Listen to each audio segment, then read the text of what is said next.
The 5 people aboard the missing Titan submersible died in a catastrophic implosion of the vessel, the U.S. Coast Guard said on Thursday. Fragments of the craft were discovered around 1,600 feet from the bow of the Titanic wreck. Officials said the debris field on the ocean floor included Titan's nose cone and the front and back ends of its pressure hull.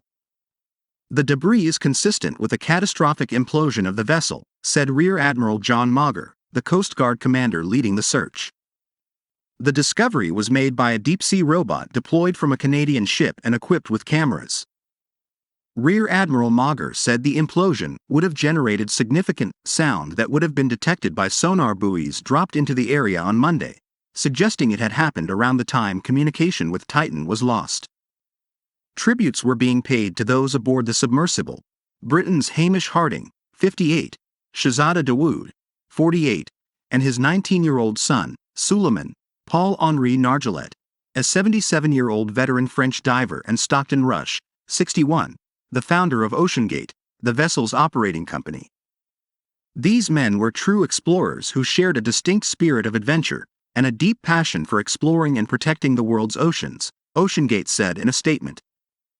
Mr. Nargeolet's daughter, Sidonie, said she was comforted by the knowledge that her father had been in the place he loved most. The diver and submersible pilot had visited the Titanic wreck more times than anyone else, earning him the nickname, Mr. Titanic. What is a catastrophic implosion? We can assume the implosion actually happened on the first day of the dive, but perhaps not exactly at the same time communication was lost with the mothership. But why did it happen? Most, if not all, submersibles and submarines operating at depth have a pressure vessel made of a single metallic material with high yield strength. This is typically steel for relatively shallow depths, roughly less than 300 meters, or titanium for deeper depths.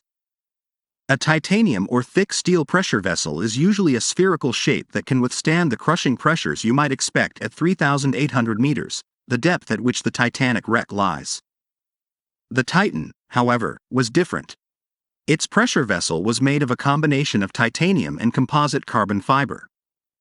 This is somewhat unusual from a structural engineering perspective since, in a deep diving context, titanium and carbon fiber are materials with vastly different properties. Titanium is elastic and can adapt to an extended range of stresses without any measurable permanent strain remaining after the return to atmospheric pressure. It shrinks to adjust to pressure forces and re-expands as these forces are alleviated. A carbon fiber composite, on the other hand, is much stiffer and does not have the same kind of elasticity. We can only speculate about what happened with the combination of these two technologies, which do not dynamically behave the same way under pressure. But what we can say almost certainly is that there would have been some kind of loss of integrity due to the differences between these materials. A composite material could potentially suffer from delamination, which leads to a separation of the layers of reinforcement. This would have created a defect which triggered an instantaneous implosion due to the underwater pressure. Within less than 1 second, the vessel, being pushed down on by the weight of a 3,800 meters column of water, would have immediately crumpled in from all sides.